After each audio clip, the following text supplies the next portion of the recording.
Hello, everyone. It is great to have so many of you joining us from across the country today. Most of the ECS team is logging on from a very snowy Denver, Colorado, where we are well on our way to over a foot of snow. So I hope it's feeling much more like spring wherever you are joining us from. Thank you all for attending our annual webinar on education trends in Governor's State of the State addresses. This is one of our most popular webinars, and we have a great discussion in store for you today with the ECS team, along with our partners from the National Governors Association. We are officially sold out of registrations for today's session. I told you it was a popular one. So we are pleased to be recording the webinar to allow you to revisit the content, as well as share with your colleagues after we've concluded. My name is Devin Scott, and I am the Director of State Relations at Education Commission of the States. Our state relations team spends a majority of our time out in each of your states, meeting with our constituents, hearing what you're working on, and identifying ways that we can support. More often than not, we can see a direct connection between a state's priorities and what is outlined in the Governor's State of the State address. This webinar is a great opportunity to hear what we anticipate will be the top issues as we continue through 2024 and beyond. If you're joining us for the first time, Partnering for Success is designed to provide you, our commissioners and policymakers, with opportunities for connections with peers, researchers, and innovators who are all providing solutions to some of today's most pressing education policy issues. We intend for you to leave these webinars filled with insight, inspiration, and resources that will support you as you address similar challenges in your states. On behalf of the ECS team, I would like to thank our partners who help make these events possible. Thank you for your continued support that allows us to convene the people behind the policy. Today, I am especially pleased to partner with the National Governors Association for today's important conversation. This is the 5th year that we've collaborated with NGA on the Education Trends Brief, which was just released today, and we are grateful for our continued partnership to be able to support governors and their staff as critical players in the education policy landscape. Now it is my pleasure to introduce Jose Munoz. For those of you who have not met this remarkable leader, I'm excited to make a brief introduction. Jose took the reins as ECS president on January 8th, making today his 49th day on the job. He is a strategic and passionate education leader who already has our team focused on how we can best serve education policymakers for impact. Welcome, Jose. Thank you so much, Devin, for the kind introduction. And I'm hoping you're counting those days because it's been a good 49 days. but I'm excited for today's discussion and to be joined by the National Governors Association as we focus on the governor's top education priorities in 2024. Thank you all for joining us also from across the country, and to everyone who contributed to this report and our partners, as we all work towards forming some aspirational agreements for how education can shape and prepare every learner for life's challenges and opportunities.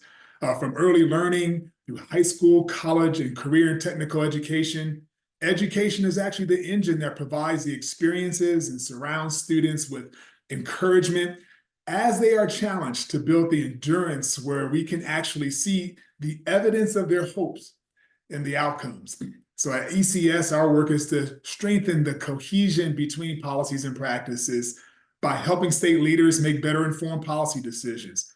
Ultimately, we want learners to live prosperous and purposeful lives and to be active contributors to developing a stronger society. So today's webinar will highlight the variety of approaches states are taking to enhance education and highlight proposals and strategies that have helped overcome some of the challenges. We want to hear from you as well. So as you follow along, please be sure to place any questions that you may have in the Q&A. The button can be found at the bottom of your screen, So just to start, it's my pleasure to introduce a very close friend of mine at NGA, Seth Gerson, who's the program director for the National Governors Association Center for Best Practices. He leads the K-12 education program. So hey, welcome, my friend, and thanks for joining us. Well, thanks, Jose. And hi, everyone. It's great to be with you today. And I'm really looking forward to the conversation. And Jose, good to see you. Congratulations on your 49th day leading ECS. I look forward to our organization's continued work together. And thanks to Jose and the ECS team, Devin, Zeke, Lauren, Gerardo. As always, it was great for Jillian Meinhardt, our policy analyst on our team, and me to partner with you to develop and release this joint resource, as Devin mentioned, for the 5th straight year. So just a little bit about the National Governors Association. Our members are the governors in all 50 states and 5 territories. And since 1908, we've supported governors primarily by providing them with a bipartisan safe space, a safe forum for them to connect with each other, exchange ideas, share promising practices, strategies they're using, challenges they're facing. It's an opportunity for governors to share what's working and what's not across party and state lines. And that spirit of bipartisanship really begins with our leadership, which is always a current Republican governor and a current Democratic governor. And right now, our chair is Governor Spencer Cox of Utah, and our vice chair is Governor Jared Polis of Colorado. And we have an executive committee that's evenly represented by current Republican and Democratic governors, and that oversees all of our work as well.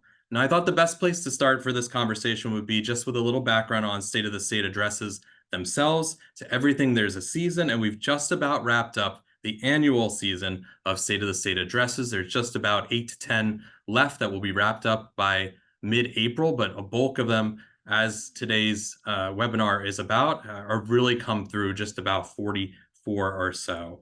So why a State of the State address, you might be asking? Well, first, many state constitutions mandate that a governor give an annual or regular report to their state legislature, and it usually comes in the form of an address that reflects on the condition of the state and then outlines the governor's plans and priorities for the upcoming legislative session.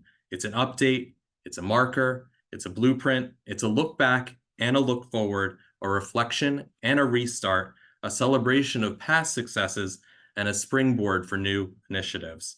In addition to the constitutional mandate, the State of the State address provides an annual opportunity for a governor to use that critical combination of policy levers and powers unique to the gubernatorial role. First, the bully pulpit and agenda setting. They can use their overarching vision, agenda, and set of goals for the session.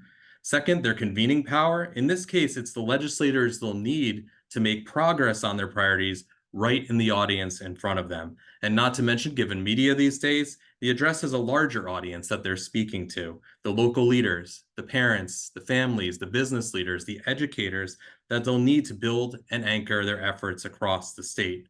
And finally, budgetary authority. So many governors, along with their State of the State address, releasing their budgets for the year. And that the address can really provide that preview and overview of how they propose to invest state dollars over the next year to fund their priorities.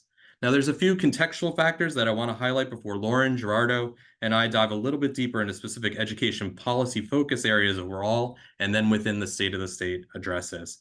First, it's noteworthy that there have been 39 gubernatorial elections over the past 2 years, and 36 in 2022 alone. So the current balance is just about an even split of 27 Republican governors and 23 Democratic governors. There's been 10 new governors during that time, and 30 governors were up for re-election, with 29 of 30 winning that re-election. This bears on addresses because where a governor stands in the life cycle of their term generally impacts their focus for the State of the State.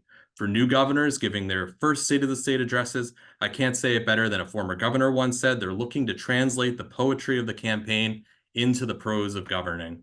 For governors beginning their second term, it's marking what they've been able to achieve in that first term, the progress made, while re-energizing and looking forward to building momentum to accomplish those second term goals. For governors giving their last State of the State, it's celebrating accomplishments while seeking to extend their legacy during this one last session. Second, it's critical to view a governor's address through a prism of each state's unique education governance structure, the constellation of state legislatures, state boards of education, state education chiefs. They're all so critical in whether a governor is able to move forward their agenda. To that point, it's important to keep in mind that right now, 41 of 50 states have so-called political trifectas, where the governor and both houses of the legislature are from the same party. Only one state across the country, Pennsylvania, has a split legislature. Other than 2020, That's the lowest number of splits since 1914. If there's intra-party alignment, that unity can provide a smoother road for passage of a governor's priorities and their ability to make change. By contrast, in states where there's a split between the governor and the legislature, the speech, the state of the state, can really be used as that first volley of priorities and a way to use their power of persuasion and make the case on what likely will be a session-long negotiation. And then there's state education chiefs, many appointed by the governor, some separately elected, and some appointed by a state board that may or may not be aligned with the governor. There are new education chiefs, and this number really, when we are starting to tally it up, there's been new education chiefs in at least 25 states over the last 14 months, with at least one more transition having announced for retirement over the next 6 months, which will almost certainly have a strong ripple effect on state education policies as well. With respect to governor-appointed state education chiefs in particular, it's important when you're looking at a governor's priorities to really closely track the actions of the chief and the Department of Education.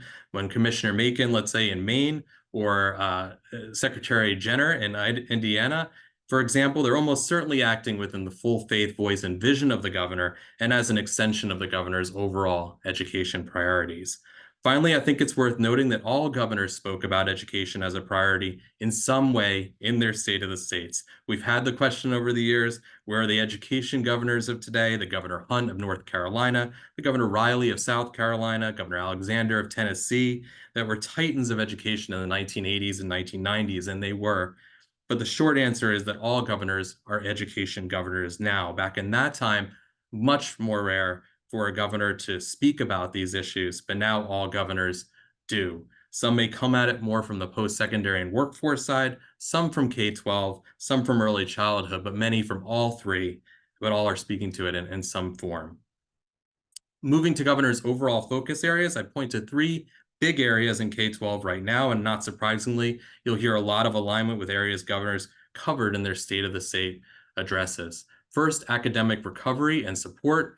We're continuing to see governors from both parties looking at their NAEP, their state assessment, their formative assessment data to address disrupted learning and instructional loss from the pandemic. Governors know this is an ongoing, multi-year issue, and they're working to tackle it through intensive tutoring, leveraging after-school and summer and learning and enrichment programs, addressing chronic absenteeism. Those rates have still not come back to the pre-pandemic level. Progress has been made, but a big issue right now on addressing chronic absenteeism, and governors exploring many ways to try to address that need, and then boosting math and literacy supports. Again, a lot of momentum right now around science of reading. I'm sure we'll get into that in the conversation as we get into the Q&A, but a lot of momentum in those areas as they're looking at the data, then targeting the interventions to where their students in their state need the most support.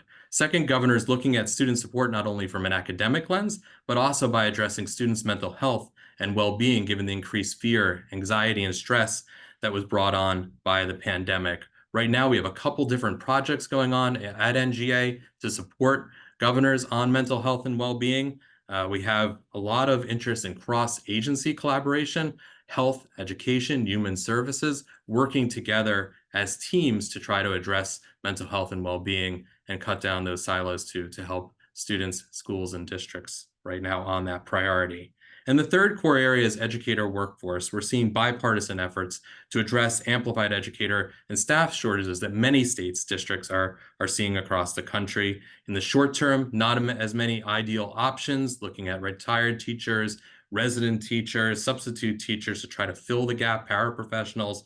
But for the longer term, not only looking, and you'll hear about this in a little bit, on teacher compensation, boosting educator salaries, but also looking at grow your own programs, teacher residency programs, apprenticeship programs, mentoring, professional development, leadership opportunities that are not only looking at recruitment, but also retention. And then an influx just over the past year in bipartisanly, governors setting up these task forces on educator recruitment and retention to develop a strategic plan that meets the needs. So we've seen this in Arizona, New Jersey, North Dakota, South Carolina, just over the last year, coming up with a comprehensive plan on how to address not only shortages, but overall educator recruitment and retention. So I'll end just by saying we know all these are interrelated, and certainly governors are looking at it in that way, that the necessary needing to have that educator, strong, stable educator workforce is the key to meeting and bringing up your math and your literacy and your well-being of students. And certainly if students are in a place where mental health and well-being is being met, very hard to learn. And if you don't have those strong partnerships with parents and families and communities to be able to partner on this work, very hard and difficult to do so. So I'll stop there, just a little bit of a snapshot on state of the states, what we're seeing, and I'm going to pass it back to Devin and then Lauren and Gerardo for the state of the states. Thanks. Thank you so much, Seth, for that overview and context of not only the governor's role, but also the role of the State of the State address in advancing their priorities, which we know always include education in some way, shape, or form, as you just mentioned. So I'm excited to get further into the trends of this year's State of the State addresses. Leading today's presentation is Lauren and Gerardo, policy researchers at Education Commission of the States. Lauren, take it away. Thanks, Devin, and hi, everyone. Our research team analyzed State of the State addresses from 42 governors in 41 states and the U.S. Virgin Islands. Some of this analysis also included budget addresses in states where a State of the State speech wasn't given. This year, we identified 6 key trends in governor speeches. They are, in order of frequency, workforce development and career and technical education, K-12 funding, teacher workforce, early care and education, academic achievement, and physical and mental health. Our State of the States tracker, which is available on our website, is a great tool to dig deeper into the education policy proposals that were discussed within our brief. With our tracker, you could look at a state to see all of the education policy proposals discussed by a governor in their speech. It can also be used to see all of the states that discuss these 6 trending topics, along with the dozens of other topics we track. On to our first trend, at least 37 governors highlighted the importance of career and technical education and workforce development strategies. Governors typically highlighted investments in apprenticeships and enhanced opportunities for work-based learning for students. They framed these pathways as ways to support students in pursuing careers and strengthen the workforce within their states. Governors expressed a view of CTE and workforce development as a tool to increase recruitment for state-specific workforce needs, such as the healthcare industry or teaching. Kim Reynolds announced that 70% of Iowans in the workforce have attained education beyond high school or training. This was up from 58% at the beginning of the administration. She credited the Future Ready Iowa Act and the implementation of educators for contributing to the progress in workforce training. She also noted the need for ongoing efforts to connect employers with skilled workers. Maine Governor Janet Mills celebrated the Maine Jobs Plan for investing more than $200 million in job training, credentialing, career exploration, and other skill attainment programs. She praised the 25,000 Mainers who took part in internships, apprenticeships, and other career exploration programs. These state examples highlight the emphasis that governors have placed on CTE and workforce development as a key strategy to meet the present and future workforce needs of their states. And now I'll throw it to Gerardo. Thank you, Lauren. I will now be covering the next trend we saw, K-12 funding. K-12 funding has appeared as a trending topic every year we publish our State of the States report, which is over now 10 years. This year, at least 32 governors discussed K-12 funding. These references typically highlighted increased investments in the K-12 education system, along with proposals to continue the trend of calling for increased funding for secondary education. Some governors also discussed making reforms to their funding formulas, often as a way of allocating additional funding to schools, along with increasing per pupil funding allocations for specific student populations, such as students with IEPs and English learners.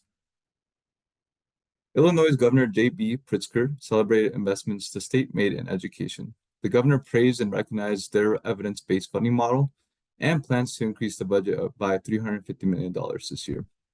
He will also provide more school transportation funding and plans to invest $45 million more into the teacher workforce pipeline. Next, Nebraska Governor Jim Pillen highlighted investments made in 2023, such as a $1 billion allocation into the state's education future fund.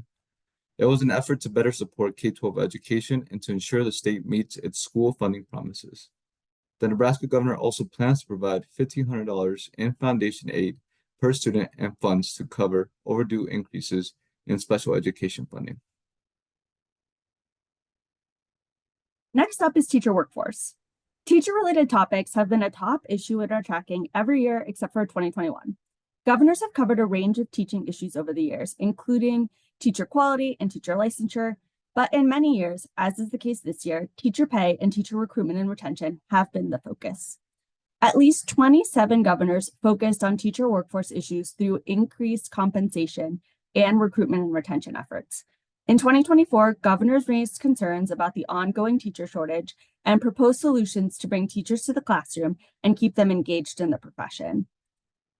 These included raising teacher salaries with an emphasis on raising the starting salaries of teachers. They highlighted increasing pathways to the classroom, including introducing scholarships for those pursuing careers in education and investing in programs to recruit new teachers. Governors expressed worry about how many teachers are leaving the classroom and highlighted efforts to bring new teachers to the profession. For example, Michigan Governor Gretchen Whitmer spotlighted scholarships for future educators, paying student teachers and helping teachers with student loans so that they stay in Michigan. She emphasized that Michigan accepts out-of-state teacher certificates so teachers can move to Michigan without licensing barriers. Many governors touted efforts to increase overall pay or celebrated their successes in doing so. For example, South Carolina Governor Henry McMaster proposed increasing starting pay for teachers to $45,000 for the next school year and set a goal that by 2026, the minimum starting salary of a teacher will be at least $50,000. He shared that the state continues to make remarkable progress in raising teacher pay. We will now be transitioning to the next trend governors discuss in their State of the State addresses. Early learning was mentioned by governors in 25 states and the U.S. Virgin Islands, putting it back in our top trending issues for a second year in a row. Early learning and childcare services have gained the attention of many governors in more recent years because of how essential it is for students' academic growth and future grades. Governors discuss approaches across the early learning spectrum with an emphasis on childcare access and preschool opportunities. Connecticut Governor Ned Lamont celebrated their recent investments in childcare services. This included an additional $90 million next year to better support pay for early childhood educators and increase reimbursements for childcare centers and family care homes. Connecticut also mentioned investments allowing the provision of resources to help caregivers become certified and set up home-based childcare centers with less barriers to take on. New Jersey Governor Phil Murphy called for the redoubling commitment of universal pre-K. Universal preschool programs has become a popular topic lately, capturing the attention of governors and state policymakers, as research does show that students do better when they start school earlier and helps prepare students before they transition into the K-12 space. Governor Murphy's commitment ensures that every family, regardless of the economic status, can afford to send their child to a safe and enriching environment during the day. Governor Murphy also celebrated that so far more than 1,400 children in New Jersey can enroll in a preschool program. Achievement has been a trending topic for the last few years. The focus has been on recovery and learning loss during the COVID pandemic. This year, the focus continues to include new and continued strategies and more general academic achievement. 25 governors addressed efforts to improve academic achievement with a large focus on literacy. Governors mentioned specific strategies around reading and student achievement. These strategies included investing in tutoring, mentoring, after-school and summer programs, and other academic support programming. Some governors stressed the importance of early literacy and the importance of providing high-quality and updated literacy instructional tools and methods to improve reading outcomes. While some addresses celebrated advances in certain subjects, others noted that there's still work to be done in helping students grow. Virginia Governor Glenn Youngkin highlighted intensive tutoring efforts in math and reading between 3rd and 8th grade to support student achievement through the All-In Virginia Plan. He called attention to the impact of interrupted instruction on students and praised the role of the state's tutoring program in catching students up. New Mexico Governor Michelle Lujan Grisham celebrated the success of the structured literacy curriculum. She highlighted that there was a 4% increase last year in reading scores for students in 3rd through 8th grade and a 5% increase among Native American students. She called for a greater investment in New Mexico in literacy. Now to the last trend we saw among most governors, it relates to physical and mental health support in education settings. At least 20 governors emphasize these efforts. These efforts typically focus on the importance of improving students' mental health, also ensuring that students can access quality health equipment and professionals at their schools. And other governors highlighted how essential it was for students to have access to affordable and healthy meal options throughout their school days. Massachusetts Governor Maura Healey applauded their Universal School Meals program and recognized the role of nutrition in allowing students to focus on learning. Governor Healey will also continue to pursue more policies that will address the youth mental health crises this year. This comes after a year of expanding their school-based mental health support with 26 community behavioral health centers. Next, like Massachusetts, the wonderful folks in Wyoming also share their same passion in addressing the mental health barriers for students. Wyoming Governor Mark Gordon acknowledged the mental health challenges in schools and is committed to increasing funding for mental health services addressing these challenges. It's warming to see that mental health and behavioral issues are being addressed across the nation, since policies to address student health and wellness did gain momentum even before the pandemic, but as you can imagine, over the last 3 years, states have rapidly increased these efforts. Now I'll be sharing some honorable mentions that barely missed the top 6 trends that governors addressed. At least 19 governors spoke about school choice across multiple issue areas, including choice, open enrollment, school vouchers, charter schools, and tax credit scholarships. Some governors shared efforts to increase educational opportunities for parents and students by removing barriers and costs. Others share their concerns about education voucher programs, citing impacts on school funding and accountability. And lastly, at least 15 governors spoke about post-secondary affordability. They highlighted efforts to decrease the cost of higher education for students and to establish loan forgiveness programs for specific populations or career pathways. This now concludes the education trends and priorities that we captured from the 42 governors that gave their State of the State addresses. It was a pleasure to present with everyone here and share all the potential policies and efforts we might see this year in the education space. Thank you all for listening, and we will now be transitioning to a quick Q&A that will be facilitated by Devin. Awesome. Thank you, Lauren and Gerardo, for sharing these trends. This year was interesting. We had a lot of evergreen topics that we see year after year, but it seems like with some new and innovative approaches to those issues. So we're going to jump into about a 10 to 15 minute Q&A period. Thanks to everyone who has already submitted some questions. Please feel free to keep them coming, and we'll try to get to as many of them as we can live today. So while folks are gathering their thoughts and adding some more questions, we had a few sort of overarching general questions that have been submitted. So I want to start with those before we get into some issue-specific questions. So we know both ECS and NGA have been tracking themes in State of the State addresses for over a decade, if not longer.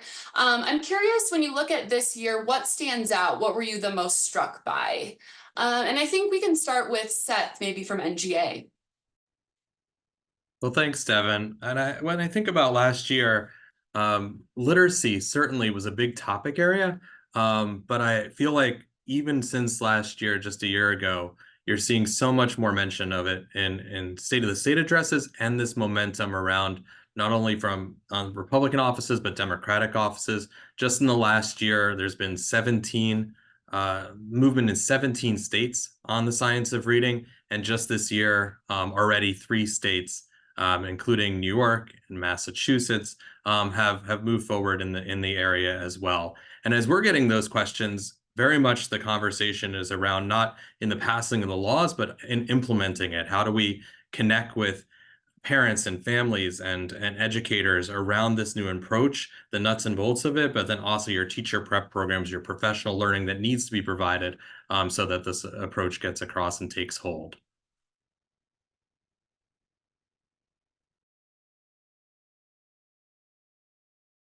Yeah, I can jump in. I think one of the issue areas that I track here at ECS is teacher issues. And so for me, seeing the continued emphasis on recruitment and retention really has aligned with what we've been hearing and seeing folks talk about in the state. So seeing the governors align that with their priorities. I guess it wasn't really surprising considering how much talk there's been about it, but it has been really great to see that everyone's on the same page and thinking about it. And that goes as well for the teacher salaries and the concrete numbers that governors have been thinking about and pushing for states to implement. Yes, I would definitely say just being in the States and hearing from our constituents, you know, teacher shortages, teacher issues are definitely top of mind. So not surprising that resurfaced as a trend again this year. So Seth, you mentioned a little bit in your introduction about the different governance structures and what that looks like in each state. We got a question on how the different governance structures and models, particularly between state chiefs and governors, affect both implementation and sustainability in what is outlined in the governor's State of the State address. Do you have any thoughts on that? Yeah, great question, Devin. I think it does make a big difference for really a governor in particular thinking about how to best navigate it. They're thinking about that constellation of, is it an opposite party legislature? Is it the same party legislature? Is the state education chief appointed or not? And so it's figuring out how to work together to move that work forward, and where the different roles and responsibilities are, and that evolves over time. But from our work, what we've seen is, and I can point to sort of one of the setups we have here, is when we have a new education project that we're working with the governor's office, that team that they're building to make sure the work gets anchored almost always includes folks from the Department of Education. And that's whether it's an appointed chief or whether it's separately elected or appointed by the board, because they know to make sure that work sustains, that it needs the education, or if they're delving into mental health or behavioral health, getting their health, their human services team, as well as the agency. So there's always ways across that constellation for the work to get done and to find some common priorities, and then just always thinking about the different powers within the governance structure on the best way to navigate that forward.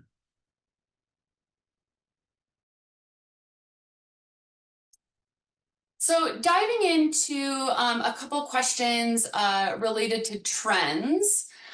We talked a little bit about early childhood education and quality childcare. I know childcare is a workforce issue that we're hearing time and time again. Can you share a little bit more about what you saw in the governor's addresses and subsequent policymaking spaces around childcare in the workforce? Yeah, I could speak a little bit about that. So we had at least 25 governors mention in their State of the State addresses some sort of correlation in relation to either childcare services or programs within preschool. So there's been I think over the last few years there's been a lot of movement around universal preschool programs and how that might look. And I think it's been a common trend that states are kind of bouncing ideas off each other and learning from each other's new implementations on how to better serve kids before they transition into the K-12 space. So there is a lot of exciting stuff and movement. In terms of childcare services, there have also been a lot of movement on how there could be more support and more parity options for teachers that are working in the childcare sector. So there's been a lot of movement. I think we resulted in concluded at least 25 governors out of the 42 governors mention or address some sort of early childhood education aspect. That's great. And Seth, I think I just saw a post from NGA that you all just convened some governors around the childcare issue. So definitely something that we're seeing across the states. Turning to a little bit of a different topic, but another one that we're hearing a lot about is AI. So I'm curious what you guys saw in the governor's State of the State address around AI and changes that that might mean for both the K-12 and the post-secondary systems.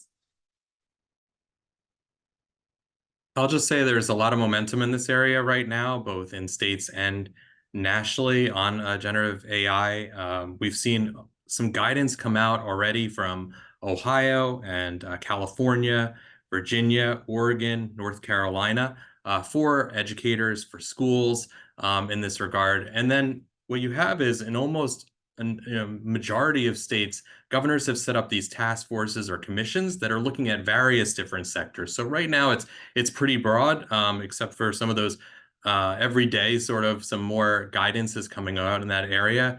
But governor is really setting up this infrastructure for now to be able to tackle these issues. Again, thinking about it across multi sectors that I'm sure will include education, and they're being informed by some of the guidance that's already come out. But really thinking about what can be done administratively that allows teachers to really be able to focus on the work and the students in front of them, and what can be taken care of with AI. What are some of the safeguards that can be part of that? How can tutoring be done as an additional effort, or telehealth? So just thinking about different ways to meet students' needs right now that augment the learning that's happening in person and in the school. So I think there's much more to come, but you're already seeing some of the infrastructure being built in states to try to provide some guidance and professional learning for educators to navigate through it.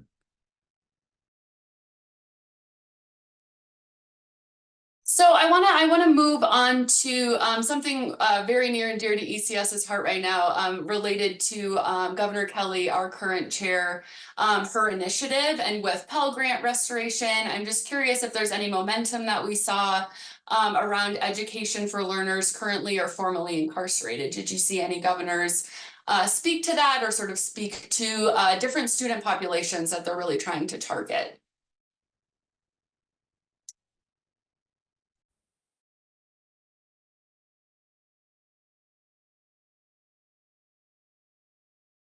To jump on the I would say I think there's a good amount of governors that address, targeted efforts towards specific student populations, and I would say with that in mind, it was more like, how could we, get these certain student populations back into the workforce development. I think that was a common trend that we saw, and that's one of the things that kind of shocked me. I was part of the research team last year.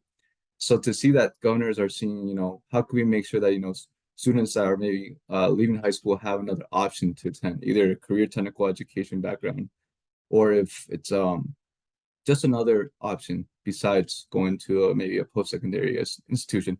So there has been more efforts to either address maybe workforce shortages and how that can be kind of filled in with certain students with certain backgrounds, and how can we better support them, either by giving them financial incentives, recruitment programs. How can we make sure that these workforce shortages are being filled by people with diverse backgrounds, and in hopes of making a better and a more diverse workforce within the state. So, Gerardo, you mentioned workforce development. We actually got a follow-up question a little bit more broadly around workforce development, on if there were any governors who mentioned that they had success around workforce development, and what were some strategies for success that they shared in their addresses.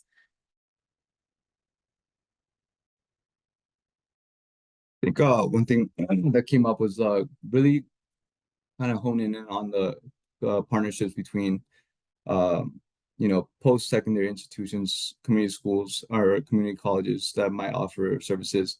How can we make sure that these programs are affordable, accessible to all populations? And so, yeah, really kind of honing in on that partnership between community colleges, and then making sure that these efforts are also addressing the certain workforce shortages within that state. Every state's different. Every state is facing a unique experience and a unique shortage.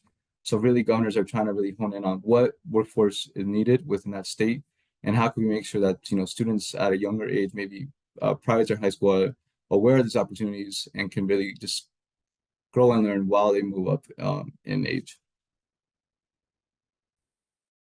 Yeah, and some of the governors did highlight their successes in growing some of these programs, whether it was CTE program within high school, which Governor DeSantis highlighted, or Governor Kim Reynolds in Iowa, who we also highlighted. They spoke about what they've achieved so far with either work-based learning or CTE, and then their hopes for what they will continue to achieve. And I'll just add that in the document, in the State of the State roundup that we put out together, there are links to our post-secondary team as a specific project that's working with incarcerated individuals and providing pathways, as well as our workforce team on apprenticeships and youth apprenticeship in particular. And so their links are in there. You can see some of that work on our page. And I do want to echo something that Lauren mentioned, more specific to educator workforce, but I do think there was just a lot of momentum this year on that. And, particular states I would, just note, Governor Pritzker, in particular in Illinois, a really good model there of these teacher pipeline grants being very flexible on what districts can do with that in terms of, do they want to focus on recruitment or retention? But not just saying that, here, go and go do this work and choose it, but and opt into it. But here's some promising practices in each of the different areas along the continuum that helps with your capacity. So, what are good leadership opportunities look like? What is good strategic school staffing? How can you recruit, grow your own? All this is as part of the State Department of Education, their State Board of Education website, and that can provide some technical assistance. And then Governor Pritzker has gone back and asked for another $45 million to build on that success for Illinois. We saw something similar in Maine as well. They have a Maine Teach Plus program. And again, sort of laying out as a governor can do, as a State Department of Education to do, can elevate some of those promising practices and make sure that given capacity of districts to be able to look to that as guidance, even though they have the flexibility on how to move it forward. Thank you, Seth. And just for the audience, Seth and Lauren both mentioned some really great programs that are happening in states. ECS and NGA are always happy to connect you with folks on the ground doing that work if you're interested in learning more in a specific state approach. So Seth, you mentioned a little bit about how governors are tackling academic recovery from the pandemic, and it's been 4 years since COVID-19 has entered our lexicon, and we got a question about the upcoming fiscal cliff with ESSER and ARP funds. So I'm curious if you guys saw anything in the addresses or anything in your work about how states are thinking about what to do with that upcoming fiscal cliff here in a couple months. Yeah, thanks, Devin. Well, governor's office is certainly focused on that September 2024 deadline for obligating the last of the ESSER funds. There has been some flexibility that's been provided from U.S. Department of Education for how states and districts can get some extensions to be able to use those funds in future years, even if they have to be obligated by a certain time. And we've been making sure we're really being nuanced about which packages are we talking about, since there was 3 different funding packages that went out. That first tranche that was in March 2020 has really largely been used up, not only obligated, but spent by districts. Second is almost there. When you look at the funding, it's that third from the American Rescue Plan, where really more in that 50 to 60% of being able to be spent down. So important just to keep that in mind of what's left and what's not when we talk about the cliff. And then just thinking about governors have really generally approached it as what's the immediate needs of schools, of students right now. So really looking at that academic recovery, academic supports, student mental health and well-being we talked about, but looking at where there may be a decrease in the coming years, what investments can have the most lasting impact, how to sustain those investments, prioritize them, and how do the investments of the federal funding fit into the governor's overall vision for education, some of which you heard in those State of the States. So, given that gubernatorial role, how can districts most be supported during this time? Because that's really where the money has flowed down to how can what can most be helpful during this transition. And I'll point to a resource that came out last month from one of our partner organizations I know we both work with very closely, but Council of Chief State School Officers did put out a really good guide around sustainability, and like so many of the resources we've done together and apart, it asks a series of questions. A lot of what questions states and districts should sort of be grappling with right now, and not just saying, here's the answers on how you should go about it, but the questions you should be asking around prioritizing, around sustainability, and what investments can go forward over the long run.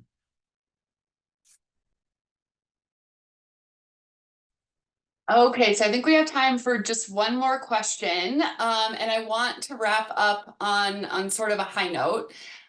So from the examples that you all gave from the trends, it looks like all of the top trends were touched on by both Republican and Democrat governors. I'm curious to hear really from any of the panelists about what you think that says about the state of maybe bipartisanship rather than partisanship in our country today. I'll just say that it's really true. When we bring together governor's offices, and we've had an opportunity to do so with Education Commission of the States just 3 to 5 times over the last 18 months or so, and 43 governor's offices, 22 Republican, 21 Democratic during that time came together to attend those convenings. And these issues that we're talking about today were very much top of mind. They were very clear-eyed about wanting to tackle them bipartisanly, learn from each other. I'd also just point to, and we'll make sure this is in the follow-up link, but this year, every year, a chair gets to choose of NGA a chair's initiative that they want to focus on for the year. And this year, Governor Cox has focused on what's called Disagree Better, and really trying to model for states, for the country, what does it look like not to just agree and come to a common goal, but how you can do so in a respectful way, and really releasing videos bipartisanly that show what that looks like, to not only have agreement, but really to try to find some common ground by just entering into the conversation. We had our winter meeting a couple weeks ago, and the session where you could hear a pin drop was we had 2 Supreme Court justices come in, Justice Sotomayor and Justice Barrett, and they were up on that stage really talking about many implications for education and policy overall, of just how relationships is what matters. Once they got to know each other as people, really being able to connect with each other and not focus on the differences, but focusing on some similarities and ways they can work together to move the work forward. And that's what we see in our convenings as well of education advisors. Yes, I would say ditto, and I think that's a perfect note to end on. We are more alike than we are different. Well, thank you all for the great questions and for participating today. We really appreciate each of you joining us. And a huge round of applause for Gerardo, Lauren, and Seth for sharing their insights with us today. To our audience, please remember that Education Commission of the States is here to support you in your work. We trust that you're taking away at least one idea from today's webinar that your state can draw from. If you had a question that we were not able to get to, I apologize, or if you have another request, don't worry. Do not hesitate to reach out to our presenters whose contact information is here on the screen, and we should be able to get you an answer to your question. As I mentioned, today's recorded session will be shared with you in your post-event email. And finally, we just want to share that registration for our annual signature event, the National Forum on Education Policy, will open next week on March 20th. The registration launch will be shared via our listserv and social media channels, so please be sure to sign up if you aren't already. If you don't receive a link after March 20th, please reach out to Antoinette Garcia, Senior Director of our events, to get access. And her email is right there in the chat. Our event has sold out since 2019, so make sure you register early. Thank you again for joining us today. Please enjoy, hopefully, your non-snowy afternoon. Thanks all.